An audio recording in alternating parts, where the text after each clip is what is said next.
back again. Check it, direct it, let's begin. Party on, party people, let me hear some noise. How long have you known me? I've known you since third grade. When you and your brother were 8 or 9 years old at Salisbury Elementary School. Long time. How would you go about changing the perspective in the school system? Just have them realize that the behavior that they're putting off and that they're having these days, unless you change that behavior pattern, those issues are still going to continue even greater in your adult life. If you're stealing an apple now, you're stealing a person's wallet later.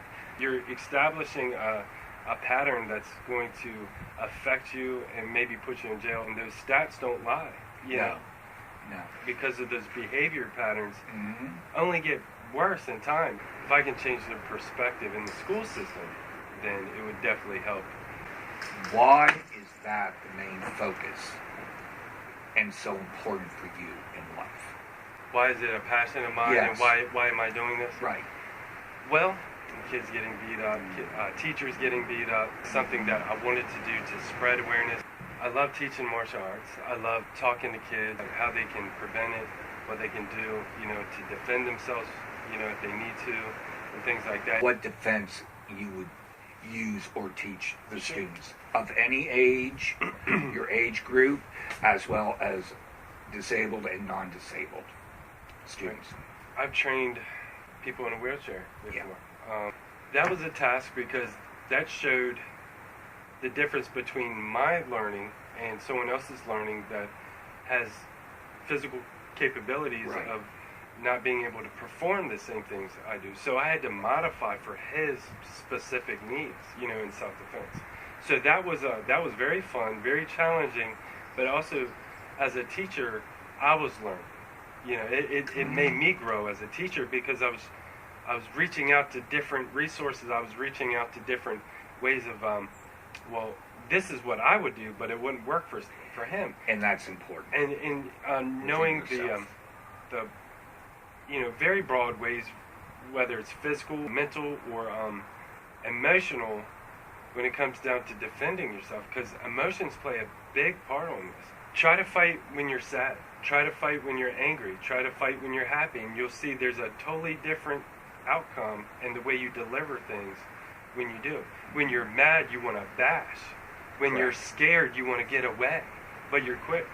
So that mood fighting actually shows how you're going to respond in your fighting. And if you can't control your physical actions, your mental and emotional to express when you're being bullied or something's not going the way you want it to go, there's a huge scale there between how you're going to react. So teaching the multi-different types of students. Some students are sensitive, some students aren't sensitive. Some kids, if you touch them just a little bit, they get anxiety. They're enclosed in some way. Touching someone that's been, physical with their brothers and sisters, and they're used to joking and saying a whole bunch of your mama jokes and your daddy jokes and stuff like that, where a single kid, they have no brothers or sisters, they don't have that to play those roles. They only have their friends, and if they have very selective friends, very few friends, they don't get the same attention that the other kids do. And it puts them in a different category because their intake on certain criticism and things like that, it plays a big part. Because it feels like it's being targeted strictly to them. And I have a twin brother, so we grew up, we were constantly teasing each other. Yes, you are. I can say that. Yes, we were constantly throwing jokes and being physical and things with each other. So our skin was a lot tougher when it came to other people doing it. We were used to it. It's like when you get used to that physical touch, some people's like this, you make them feel very insecure. And then other people, they're the touchers. They need that physical contact. Some people are just huggers, and they touch. So the way we learn and the way we interact with one another is very important on understanding those behavior patterns. And I'm still learning. This is something you don't never really stop learning. Yeah, and just the other day I went to a thing in Dover. They were doing an anti-bullying exercise and things like that. And they were role-playing. One was being the bully and one was being the victim. Mm-hmm. I had my own thoughts on that.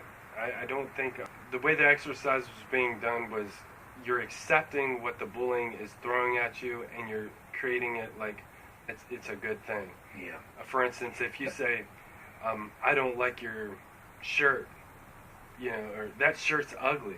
The role play off the victim. Well, good, thank you. I'm glad you think it's ugly. That's what I was going for today. Was the ugliest shirt in school today. Exactly. And that doesn't really work.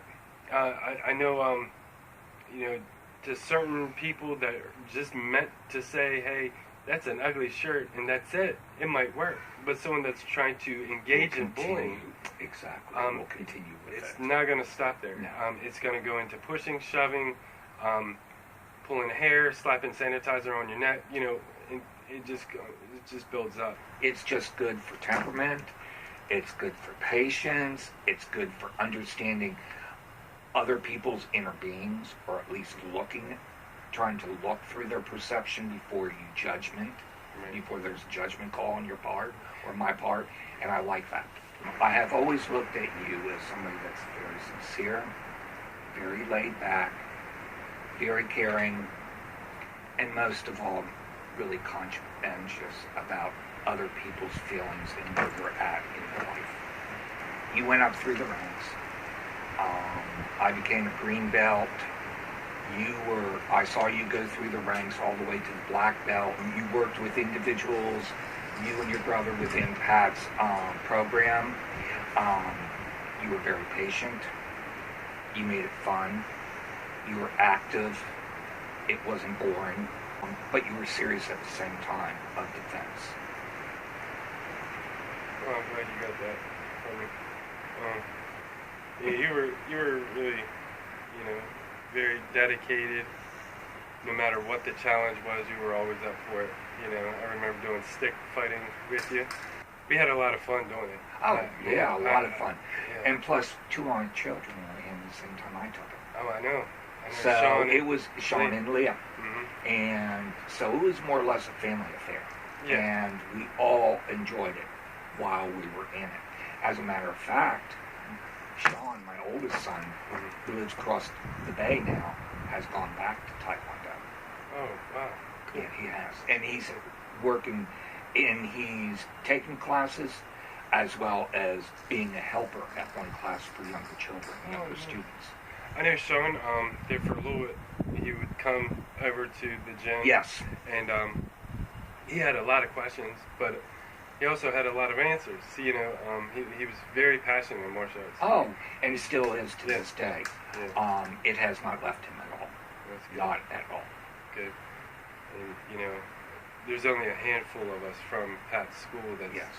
even, active in it at all. So I feel privileged and honored to keep the martial arts alive from where we come from, our roots in the martial arts. Definitely. Asian Arts Training Center. He kept everything fun and Yes, he did.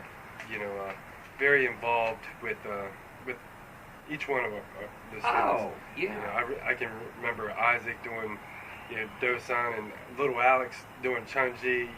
But the